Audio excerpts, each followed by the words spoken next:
চন্দ্রকেতুগড়, একটা হচ্ছে দমদমে ক্লাইভ হাউস, যে ক্লাইভ হাউসটা একসময় সাবর্ণ রায়চৌধুরী পরিবারের কাছারি বাড়ি ছিল, এবং আরেকটা হয়েছে কলকাতার বুকে খনন কার্য, যেখানে কিছু জিনিস পাওয়া গেছে, এটা হচ্ছে বেথুন কলেজ।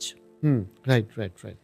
এই তিনটে জায়গায় যে খনন কার্য হয়েছে বা যে জিনিসগুলো মাটির তলা থেকে উঠে এসছে, 7টা স্তর পাওয়া গেছে, সর্বশেষ স্তরে 3টে কঙ্কাল পাওয়া গেছে এবং অসংখ্য সিলস পাওয়া গেছে, যেগুলো কোন পিরিয়ড ডেটেড ব্যাক, সেটা হচ্ছে সুঙ্গা পিরিয়ড। কে সুঙ্গা? পুষ্যমিত্র সুঙ্গা, যে অশোকের নাতি বৃহদ্রথকে হত্যা করে প্রথম ব্রাহ্মণ ডাইনাস্টি নিয়ে এলো ভারতবর্ষে। এবং তার থেকে প্রমাণ হয় যে সাউথ ইস্ট এশিয়াতে এইখান থেকে এবং পরবর্তী সময়ে তাম্রলিপ্তর যে পোর্ট, আর্কিওলজিক্যাল যে এভিডেন্স গুলো উঠে আসছে, দেখুন টাইম পিরিয়ড ম্যাচ করে গেল। তাহলে এই বঙ্গদেশ, দক্ষিণবঙ্গ বা কলকাতা তার আশেপাশের অঞ্চল উন্নত যে একটা সুসজ্জিত